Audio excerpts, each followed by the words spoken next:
is Thursday, May 1st, 2025. This is another edition of Baseball Today. That is my man, Trevor Plouffe. I am Chris Rose, producer Dan, intern Sawyer along for the ride as well. Hope everybody is doing well on this first day of May. I always like flipping the calendar and getting to a fresh month if you're a baseball player, right? It depends. It depends if your April went really well. You're like, hey, let's keep that going. But yeah, there are certain times where it's almost like chapters. Like, hey, time to turn the page. Let's get on with it. I think team wise, same thing. There's some teams saying, thank goodness another month has come. But yeah, we're kind of chugging through this season, aren't we? Yeah, we're already 5 weeks into this thing. We got Yeah. going, I guess, 5 weeks ago today, with the exception of the Japan series. Like this was the day they got started. So, yeah, we're moving right along. We'll be focused on some of the teams and players that have done well so far the first 5 weeks, other teams and players that need to pick it up a little bit. And usually we start with something light on this show at the tip of the cap. Unfortunately, we're not going to do that. We're obviously very cognizant of what has happened and transpired in Pittsburgh during the Cubs-Pirates game on Wednesday.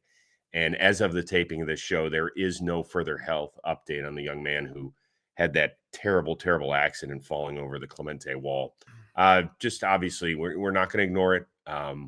We are thinking about it. We're all shocked whether you've seen the video or just heard about the story, and just want to let people know that we are thinking about it and we are not insensitive to the situation there. So all we can do is send our best thoughts here at this time. Yeah, no, I agree. I'm sending, praying, all the good things because I randomly saw the video on accident and it was not fun to watch. I would not suggest watching it. Nope. No. Yep. It's all we can do is just think about and send the best thoughts that we can. We are a baseball show. We will continue to talk about the game that we all truly love. And let's start out west in San Diego. Wrapped up a quick homestand with the Giants, just a 2-gamer. They took care of business. Off to a really, really good start, thanks in part to their Gold Glove third baseman doing being Manny things. To third, picked by Machado from his backside to second for the out. Can't do it any better than that. Manny Machado from his hip pockets, throwing people out. I think the biggest compliment I can pay him, Trev, is that I almost forgot that he came up as a shortstop. He has been so dang good at that position. Yeah, I mean, it'd be interesting to go back in time and not have JJ Hardy on the Orioles and kind of see like what happens to Manny Machado, right? Like JJ was such a good shortstop that they ended up putting him at third base. It's worked out. I think it's probably his more natural position, if we're being honest. He's a big dude. He doesn't move. He used to move great. But I think he is fit for third base. But yeah, if you just watch Manny day in and day out, there are things that he does that there are just other guys can't do. I think he's got like a really solid baseball acumen and field awareness, like on a play like that, like to understand, hey, to calmly throw the ball to second base instead of trying to rush up, get on your feet and throw it to first. Like there are just things that he does on the baseball field. It seems like he's always slowing the game down. Yeah, his baseball IQ is off the charts. He's a little Mahomes-ish over there too. I always feel like there's different arm angles that he's throwing from, and he can just do things that most dudes cannot. Yeah, that's what you said right there is the truth. He can do things that most guys can't. Like the arm strength that he has allows him to be able to throw from all those arm angles, and he doesn't just do it from, short third base. Like he can do it from the hole. He can do it way down the line. We've seen him do it in foul territory. Like he's different. I suppose the big picture here is, despite the 2 wins over the Giants, it's the Dodgers that still lead that division. But you've got the Padres, Giants, and Diamondbacks who are all over 500 heading into May. Do you think that any one of those 3 teams can really press LA at some point?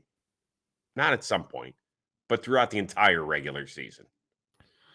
It's an interesting question. So yes, I think that all 3 of those teams can press LA. I think they're all built to do that. When I think about where the Dodgers are at, it seems like the injuries are catching up to them, and they knew that was going to be part of their plan, I guess. They understand the injuries are going to happen, but I feel like it's been a little bit more than anticipated. The bottom half of the lineup hasn't been really good. Max Muncy struggled, although I think he hit his first homer yesterday.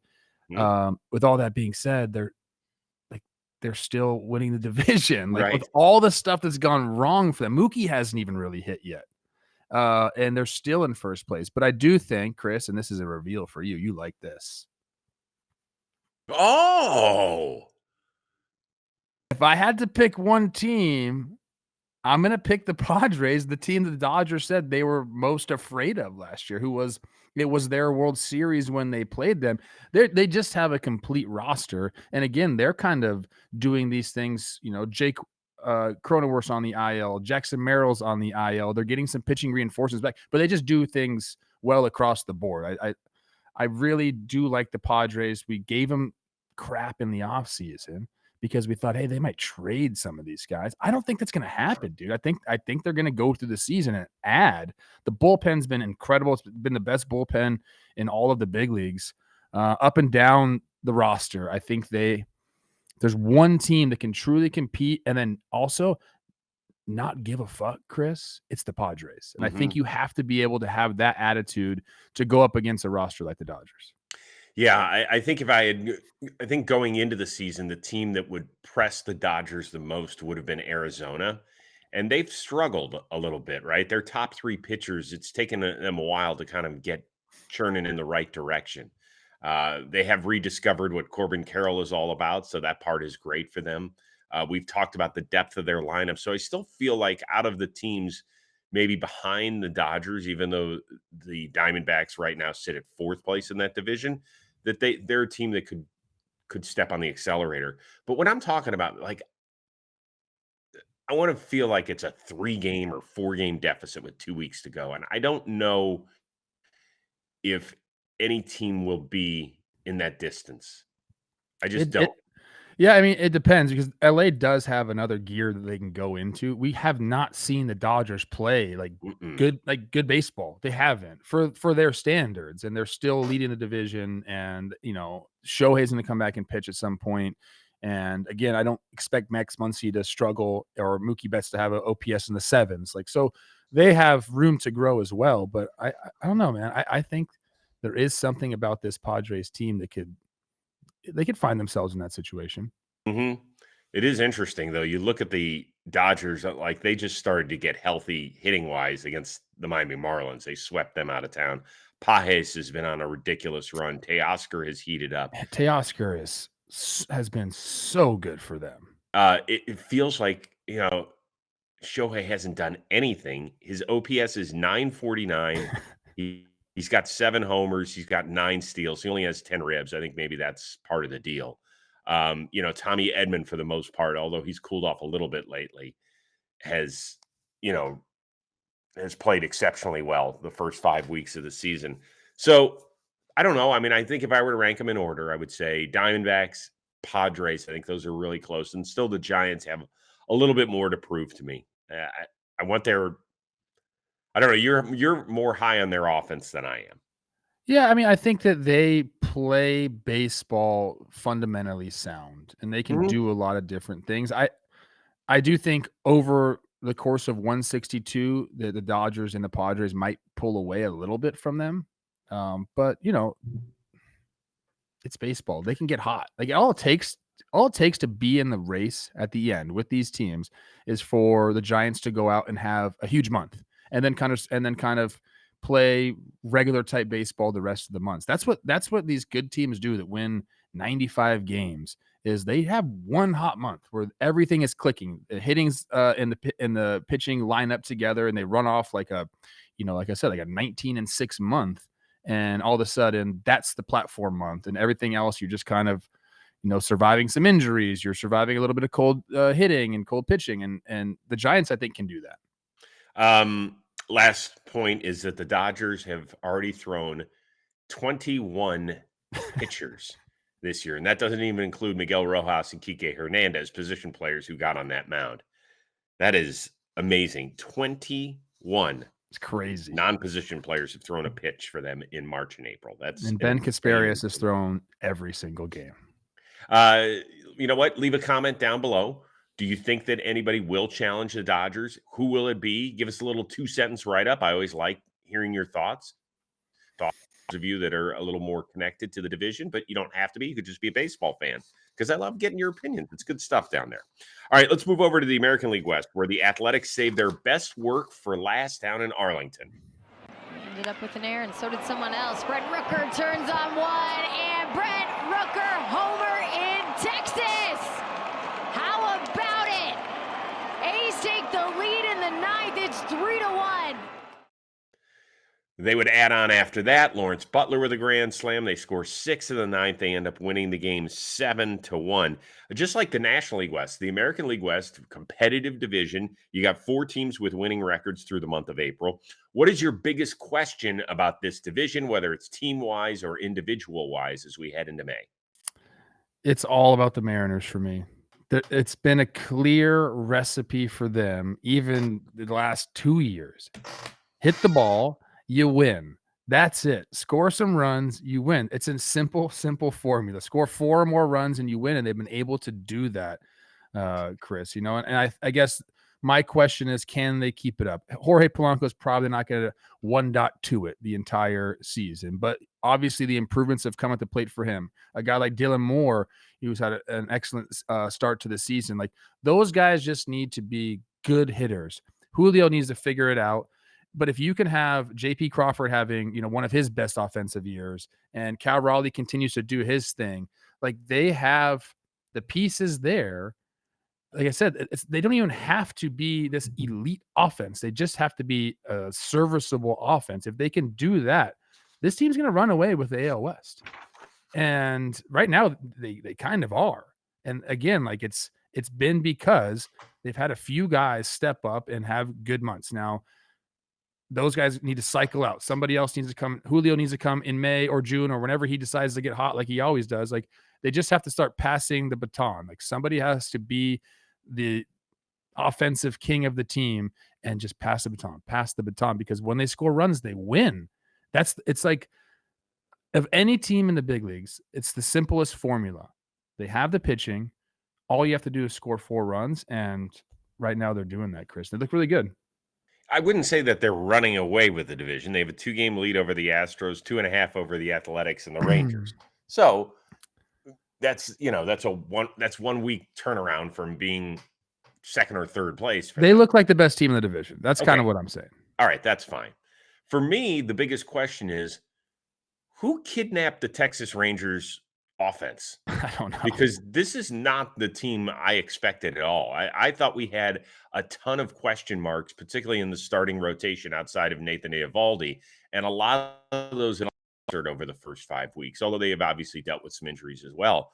For me, there are a lot of proven major leaguers that just have not shown up for 5 weeks. Marcus Semien, who has been an everyday ball player and a mainstay at the top of that lineup ever since he moved down to Texas.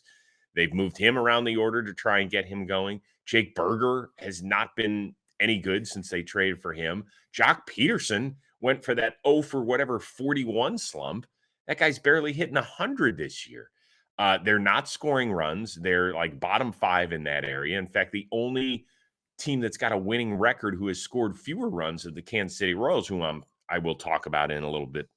But they've got too many guys that have proven track records that are sub 600 OPSs, that are sub 200 batting averages through 5 weeks. And you can have a bad month. Like, I get that. But it's just weird to see this many guys that have made it at the major league level struggling. I agree. I mean, I almost similar to the Dodgers, just like, okay, you guys have been so bad offensively and still you're sitting 1 game over 500. Is that a good thing or a bad thing? If you're a Rangers fan, you're like, all right, like, if we survived this offensive month and we're over 500, what does that mean when our offense does eventually start going? I think you can look at it that way, or you can be like, our pitching overperformed. I don't like, there's a bunch of different ways you can look at it. I don't know if Tyler Mahle is going to be that guy all year, but they're kind of an enigma to me. Like, I think a lot of people pick them. I think I picked them to make the playoffs. I don't know if I picked them to win the division. I think I picked the Mariners too. They were the bounce back candidate of the year for most people who follow the game, but they just have not been able to get the ball going at all offensively. It's been interesting. Yeah, they've been a really rough watch offensively, and now Seager's, on the injured list for his yearly stay there. It's like he's got a timeshare on the injured list, unfortunately.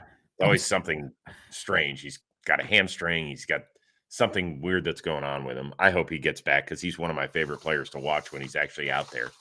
I don't know. So you think that the Mariners are still the team to beat through 5 weeks? I do. I think that all these teams have question marks. Look, I like watching the Angels and the A's play ball. Although, I like the A's. I think their roster. Look, let me explain. You don't like watching the Angels play baseball. I was getting to that. When they're going well, they have a nice young core of players that I do enjoy watching. Mhm. Okay, I think that's fair to say. They have not been playing good baseball. It's been ugly.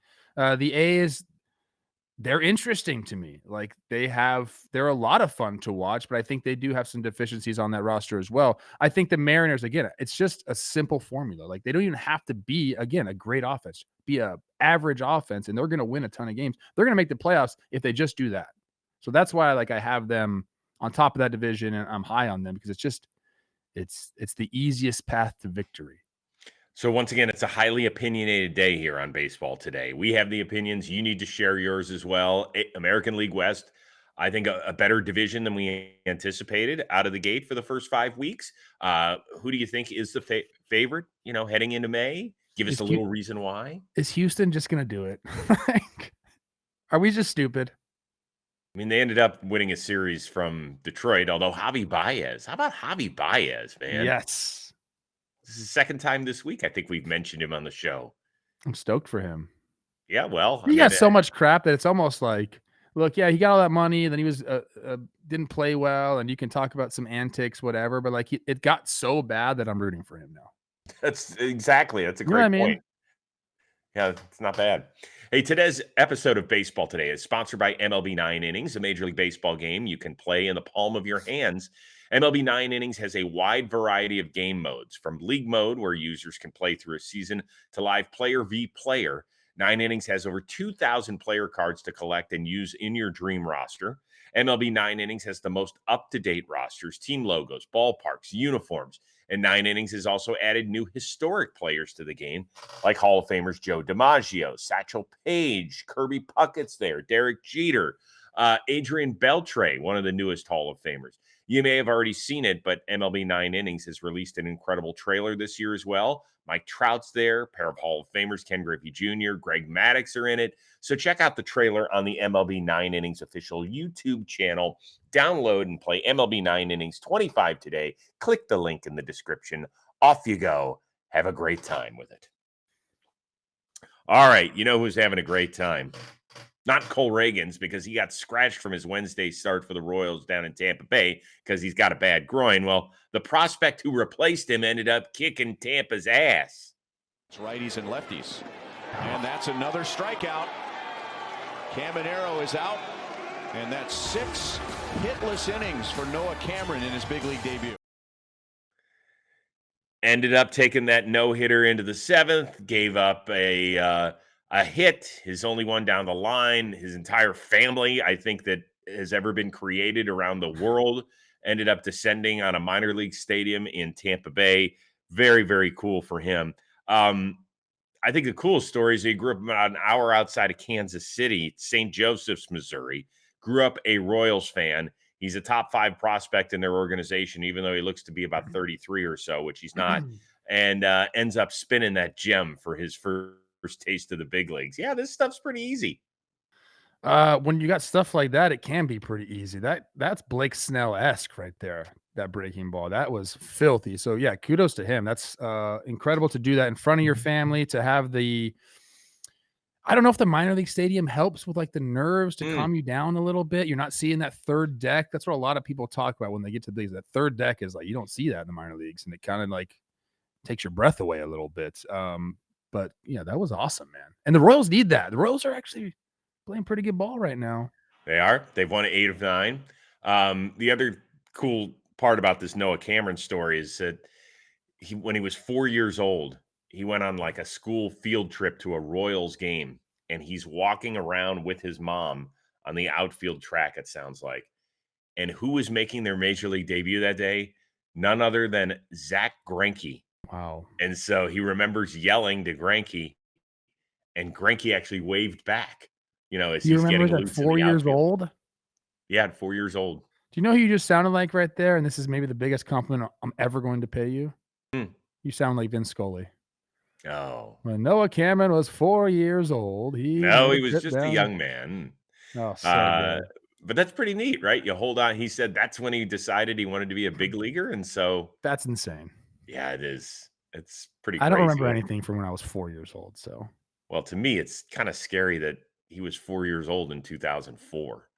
I mean, he's 2004. the age of my oldest son. I was Josh graduating was high born school in in 2004. Josh was born in 2000. And so was Y2K Rourke. baby. We're not so sure Rourke was born, though. We think he might have been hatched. Yeah. It's possible. It's possible. I say that with a lot of love. This isn't what we're here to talk about, though.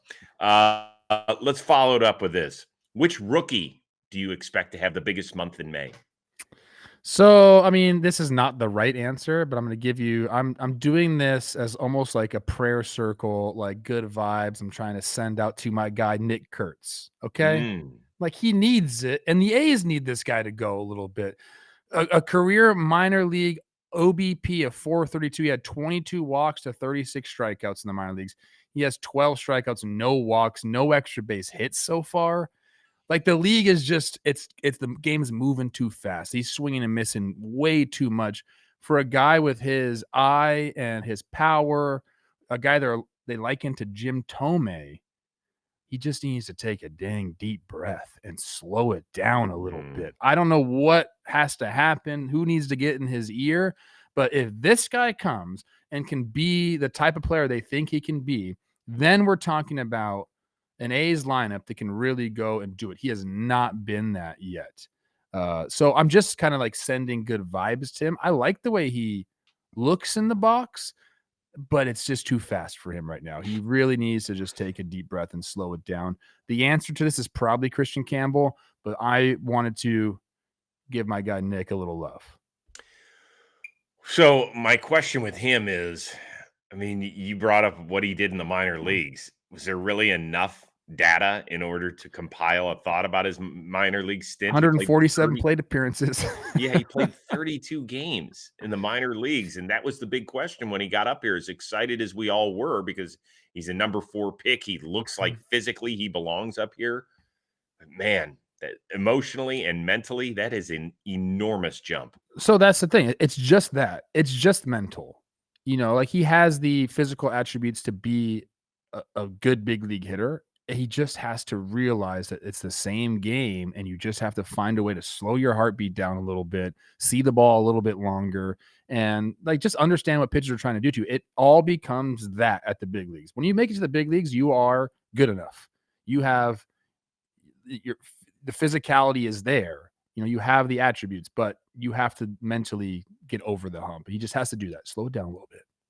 So, yeah, you mentioned the name Christian Campbell. I'll give you another one, and Kurtz's teammate, Jacob Wilson. Those guys are both off to phenomenal starts. And so I'm going to go with guys who haven't caught fire yet, or a guy who hasn't. He showed us a little glimpse over about a 10-game stretch, but that has been it. Dylan Cruz. He didn't get his first hit of the year until his 7th game. He didn't get his first extra base hit this year until the 20th game of the season, his 20th game. It took him that long. It took him 3 weeks to get an extra base hit this year. He did have a nice little stint where he hit over 400, hit all 4 of his homers. He is much too talented to not start to put it together. I'm not talking about a whole month where he hits 380 or something, but something where he looks like the second pick in the draft behind Paul Skeens. Almost the same thing for him. He just has to like take a deep breath sometimes. He plays like very aggressively, and I like that.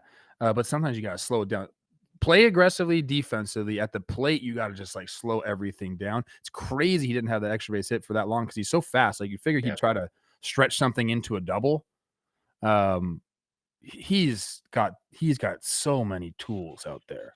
Yeah. And if they're able to put him and James Wood at the top of the lineup, Yeah. that's just it's worth watching out of the gate. At the very least, it's worth watching the Nationals' first inning of baseball. Dude, I would love to be a guy that could talk to the young players and just, like, talk them through everything. Mentor Trev? I wanna be a mentor. I think that's, like, one of life's great gifts is being in a position to be a mentor. Um, I don't Well, know. so let me ask you this. Is I there like struggled. a I struggled and figured it out, so, like, I feel like I have experience in that, and it's just sometimes when I see these guys, I'm like, "Man, if you just knew just to, like, relax a little bit, it would help you so much." is there like a Major League Baseball Big Brothers Big Sisters program where you can just sign up at the MLB PA offices and say, There should be. I'll sponsor a big leaguer this month. We'll go get ice cream, we'll go bowling, and we'll just talk about life in the big leagues. There's, like, a career development summit where, like or, like, I don't even know what it's called, like, a rookie something. I went to it, and they kinda just talk about more, like, media training and all that stuff. But that's why we always talk about it's important to have veterans on the team, especially guys that like have struggled and then figured it out. Like talking to a guy that's Mhm. always been good or like is like a superstar doesn't help a guy that's struggling. It doesn't at all. Like you need some guy that struggled and figured it out because that's what's happening right now. So I don't know, man. I think the biggest thing, and it's way easier said than done, is just relax. Like you're in the big leagues for a reason. And when coaches need to do that. If a Mm, coach goes up to you and says, "Bro, don't worry about the results of your at bats. Right now, I just want you to go up there and take as good of at bats as you can. Do not worry about the results. You're going to play." Now, obviously, maybe that's not the case for everybody, but I feel like Dylan Cruz is there to stay. Like he's not going anywhere. So somebody needs to tell him, like, dude, play without fear of consequence. And I think that would help a lot. okay. But you go back to your selection and Nick Kurtz. That's There's different. no That's tough. That's That's different. tough because everybody's ass is on the line. I guarantee you the discussion they had before pulling the trigger on it was, what happens if he struggles up here? Do we want to put him on the train back and forth between here and the minor leagues? I don't know if that's different. In my mind, it is a different scenario than Dylan Cruz. Like, do you I would agree with agree. me that Dylan Cruz is going to be playing every day? Right. Like, I would almost no agree. matter what. Yeah, you live with it. You live with it. So those are different discussions to have. I mean, the A's had to change around their entire complexion of their team in terms of where guys played I in would order to go and bring give Nick Kurtz back. Kurtz a big hug Hmm. and say, "Hey, big fella, like, look, you got it." Like, sometimes you just need a little love, Chris. That's why I gave my We got answer you. to him. We Yeah. got you, Nick. All right. Once again, we need to hear a name of a rookie that you think will take off in the month of May. Let us know. Not just a name, but why. Put it in the comments section.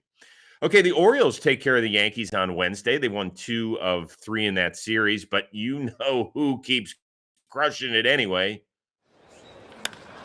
High drive, center field. Mullins back, track, wall, see ya. Oh, what a shot. A 2-run home run for Judge in his personal playpen. 2-0 Yanks. Yeah, I think he's got more homers against the Orioles than any other You team. say his personal play. Well, I think he's not far off. He does destroy Orioles pitching and the sound, right? We've said a little bit about Shohei this year. There's just certain guys where the sound is different.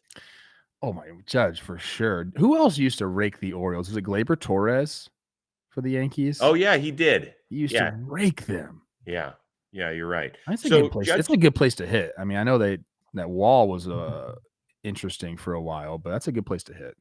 so Judge's season through April: 427, 10 homers, 1.282 OPS, which I feel like the only reason we've been talking about him is because we've been saying that people aren't talking enough about him. What is the one thing that will make most of the baseball public say, wow? I mean, can you believe what Aaron Judge is doing? So I think everyone should be saying that now. This guy put up 2.9 B WAR already on pace for 18. Like, think about that for a second. That's insane. You just said he 4.57'd it in the month of May or month of April. I don't know how many months have ever been better than what we've seen right here. I'm sure Dan's probably already looked that up. Like there just hasn't been months like this, especially when we're talking about clean baseball here. Well, that's the key. That's Right? the key. Yeah, because Sammy Sosa, I don't know how closely you paid attention to this, but I think it was his June of 98. I think he hit 20 homers. I mean, I remember the chase. I was not like into statistics at that time, but I remember the summer of 98 very vividly because of that. I mean, it's when people say like that summer saved baseball, they're not too far off, man. I think people will start paying really close attention when it gets to like July and this dude's at 40 homers and we're like, is he going to hit 60 again? I think that's like those big round numbers is what gets people interested. Like, are you going to get to 70? Like, I think that's what gets most people interested. But the reality is like you need to be paying attention right now and looking at what this guy is doing. And when I say he's overrated or underrated, excuse me, it's the truth. Like we are not rating this guy properly on the scale of not even we said right-handed hitters, just hitters in general of all time. Like Aaron Judge is one of the best hitters of all time, people. So go watch this guy play. We know we've talked about Shohei. You got to go see Shohei. You got to be able to tell your grandkids you saw Shohei play. You better get your ass out there and see Aaron Judge hit. Yeah, I just read you his stat line. If we had said that for any other baseball player this year, particularly somebody who hadn't come close to doing it, it's insane. Dan just threw in our little mini chat. His last 365 days, 158 games played. His slash line is 368, 494, 773, 62 homers, 158 revs, 248 weighted runs creative plus, and a WAR of slightly better than 13 and a half. Holy These are smokes. like Chris, I'll admit, I think the most dominant I ever was as a baseball player was probably in high school, like my junior and senior year. And these are the numbers I was putting up in high school, like hitting 500, getting on base at a 600 clip, like high school. This guy's doing some math nerd. pitching. You were hitting it against some math nerd, by the way. Exactly. This is big league pitching, and he plays in the AL East, which is one of the best divisions every single year. Like it's awesome. Yeah, it is crazy. For me, I think it's probably closer to the end of the season, although his home run pace is amazing. It's not insane. It's not the 60 or 70. I think he's on pace for 52 homers this year, if I did the math right, but I could have gotten it wrong. Regardless, this would be his fourth season of 50-plus homers. There's only three other guys in the history of the sport that have done it that many. Babe Ruth, Sammy Sosa, and Mark McGwire. And with the last two, you can put them in whatever category you want, whether you put an asterisk, whether you don't put an asterisk. All I can tell you is that is all natural with Aaron Judge. He is the largest position player we have ever seen in the history of this game, and he is owning it. And it's freaking unreal. Did he like get into some like nuclear waste out there, like when he was young? Like, is he like a Ninja Turtle type thing? Do you know what I'm talking about? Like, Oh my gosh, he's different. He's a different type of human. Superpowers. Yeah, there definitely could be some superpowers involved here. Here's what he's leading the league in right now. The big leagues, not just the American League. WAR, hits, homers, RBI, batting average, on base, slugging, OPS plus, and then some other stats that I don't even know what they mean. So it's everything. It really, I'm shocked that he has become this good a hitter. I always knew the power numbers were going to be certifiably insane, but it is. And so there's been a lot of people in our comments when we have talked about it that have said, hey, I don't care what he does in March and April. I care what he does in October. And this was the discussion if you spin back the clock about Barry Bonds. Barry Bonds was incredible, but had struggled in October when it was at the beginning of his career with the Pirates and then a little bit at the beginning when he was in San Francisco as well. And then he turned it on in 2004 and had one of the great postseason runs, or 2002, I'm sorry, and had one of the great postseason runs that we've ever seen. So There's still time for Aaron Judge, but yeah, there's going to be people who don't care about the regular season stats, and I think that's a crappy. I think it's a crappy way to look at it. It is a crappy way to look at it. Like, just people that are saying that are hating. Let me give you some stuff right here. Through his age 29 season, so that's 572 games, he had a 940 OPS, which is elite. Okay. Elite. And then, oh my gosh, he's going to turn 30. What's going to happen? Let me get those numbers up real quick. I don't know how to do this now. Shoot, there you go. From 30 on so far, 452 games, 1.119. 313, 439, 680 slug. He's gotten better. Significantly better. Significantly better. I wonder how long it continues where he's going to be in this stretch. Can he do this for another 3 years where he's owning the league? If he stays healthy, yeah. I guess so. Be And he's interesting. not a guy find that out. like he's smart in the outfield. He's not like being a dummy out there, right? I think that's good for him. Mhm. Yeah, I think the move off of center field was great. Yeah. He looked like a right fielder. Let's do that. All right, let's move on to this. Boston, they had a 6-0 lead in Toronto. I turned on the game. There's our buddy Lucas Giolito making his first start since 2023. Close to 600 days he had gone without throwing a pitch in the major leagues. It's 6-0. He's throwing the ball great. He looks awesome. He's got that huge leg kick. He's got the big frothy beard. He's got the ink on his arms. He looks like a different man. I was like, wow, this is awesome.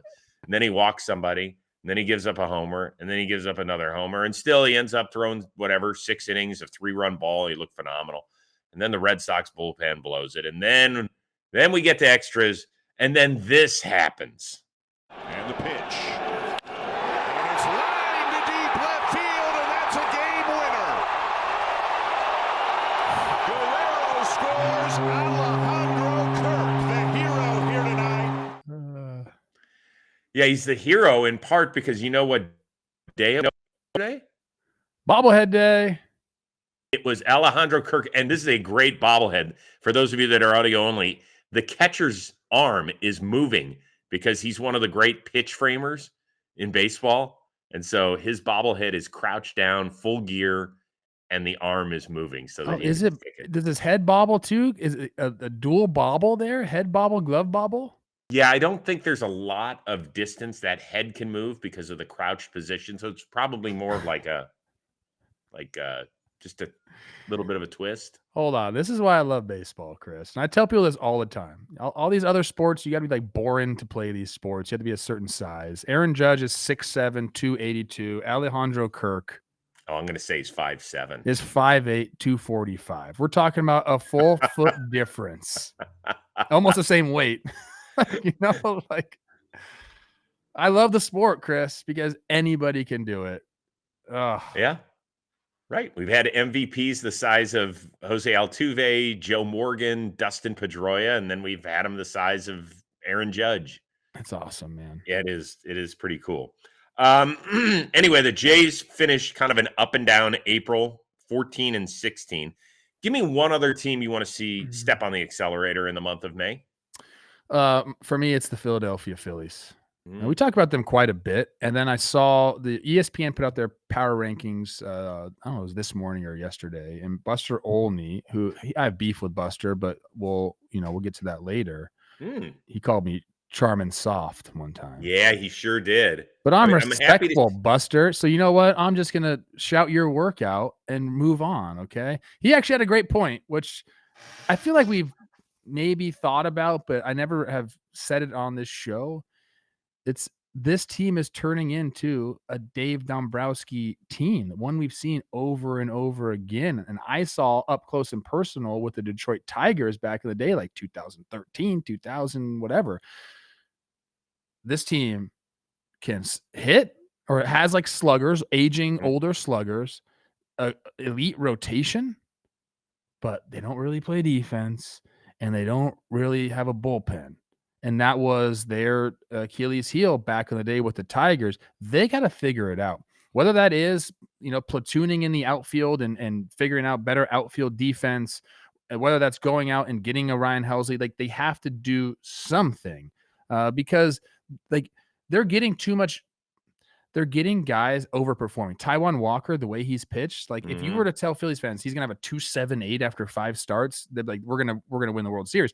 Aaron Nola has been, has had a rough start to the year. His last start was a lot better. Like they have all the pieces there. They're just missing like some bullpen help, and they got to figure it out defensively. Right now, they are 27th in all of baseball in defensive runs saved. Negative 14 on the year. It's like it's like I want to love these Phillies, but they have to figure that out. We have to be better defensively, and we have to have a better bullpen because you can have all the leads you want and your starters can do all the things that you want. But at the back end of a game, if you can't catch the ball and then you can't get guys out in the 7th, 8th, and 9th inning, like you're not going to go anywhere. You're going to maybe make the playoffs, then lose. Like you have to figure that stuff out because in the playoffs, that's when it matters. And that's the only thing that matters to Phillies fans and in that clubhouse is what happens in the playoffs. So they gotta get it going. They have to figure some stuff out. For me, it's the Kansas City Royals. And people say, hold on, Rose, haven't they won 8 of their last 9? Yes, they have. And they've gotten over 500. For me, it's more of the way they're doing it. If it wasn't for Bobby Witt Jr., who just extended his hit streak to 21 games, I don't know where this team would be. And it's a lot of veterans. It's not like young guys where, hey, let's keep our fingers crossed. Maybe they'll help us out. So it's some guys who they really need to rely on, right? They already sent Melendez down. Thankful for them, like Garcia and Waters and Mark Canha in limited time have done well. But like our guy Vinny has not got it going, although he did go deep last night. Salvador Perez, his OPS is well under 700. Michael Massey's, I think, is under 500 or something. So I just think it's the way that they're playing can alleviate a little bit of the stress off of that pitching staff, which is pretty darn good. That pitching staff is good enough to win playoff series. The lineup can't just be, hey, Bobby, go out and do your thing. Like if this was basketball, we'd keep throwing him the ball every time down the court. And as the shot clock gets ready to expire, go figure it out. Well, this is baseball. That's not the way this thing works. You can go 2 innings without seeing Bobby Witt up at the dish for the Kansas City Royals. So it's not the fact, like, I think that they'll be fine. I think they'll be in this thing all year, but it's just that part of their team. They've scored. This is ridiculous. Only the Rockies have scored fewer runs and only the White Sox have a lower OPS. I mean, you don't want to be slumming in those areas. I just don't know where the help comes from. You could talk about Jack Caglione. You could talk about, Vinny getting it going. Okay, I could see that. Sure. The rookie comes up, he's a godsend. He's, does what everyone thinks he can do. But yeah, man, that Jonathan India has struggled. I'm looking right now. Mm-hmm. Bobby Witt has an OPS plus of 144. And there's nobody else with any sort of plate appearances that has an OPS over 100. I guess Michael Garcia has one at 115, and he has 114 plate appearances. Everybody else is Sal's at 84 OPS plus, Freddie Fermin 72, Jonathan India 71. Like their offense has been abysmal. So I guess India get it going, Vinny get it going, Sal, you drive in runs, like that's your job. Don't do anything else but drive in runs, and then we bring up Jack, and maybe that's where we go. But it's I feel like they have a long way. There's like a lot of people have to pick it up. Yep. And I mean, they're winning games. Yeah, one game over 500. Yeah, this is I don't think this is the recipe for sustained success. Who have they won them against? I'm trying to think right now. I'm going to get it up. Well, they had some decent series. They've also played some lower rung teams, but Houston. They just beat Houston. They just beat Houston, and they took the first 2 games against Tampa, and then they swept the Rockies. Mm-hmm. They're on a nice little run here, but even then, Chris, the runs they've scored in these wins. 4-4, and then it was a Rocky, so 7-6, and it was 2-2, 3-3-3. A lot of pressure. Yeah. A lot of pressure on that pitching staff. Yep. All right. So a lot of stuff for you to comment on. We would greatly appreciate it. We are back at it again on Friday. We will get you all set for another crazy baseball weekend, our first one of the month of May. For our one-of-a-kind producer, Dan Rourke, our awesome intern, Sawyer. That is the uber talented Trevor Plouffe. I am Chris Rose. We will see you on Friday's edition of Baseball Today.